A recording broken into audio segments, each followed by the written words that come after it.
आज मार्गशीर्ष महिन्यातला तिसरा गुरुवार होता. पूजा वगैरे उरकून घेतली आणि स्वयंपाक करायला घेतला. आज साधंच जेवण बनवणार होते. वरण भात, बटाट्याची भाजी, वाटाणा हे सगळं. आणि आज गुरुवार असल्यामुळे खूपच छान वाटत होतं.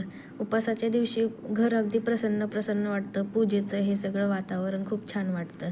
स्वयंपाक वगैरे उरकून घेतला, भाजी वगैरे करून घेतली आणि भाकरी टाकून घेतली. म्हणलं आज मस्तपैकी माझी भाकरी दाखवते कशी फुगली ती. त्यानंतर मग मला पुस्तकसुद्धा वाचायचं होतं आणि आरतीसुद्धा करायची होती. स्वयंपाक वगैरे उरकून झाला आणि पुस्तक वाचायला घेतलं. पुस्तक वाचून घेतलं, आरतीसुद्धा केली. स्वस्तिक आणि स्वस्तिकचे पप्पा खाली खेळायला गेलते, ते सुद्धा आले होते. मग सगळं माझं उरकून झाल्यानंतर जेवण करायला घेतलं.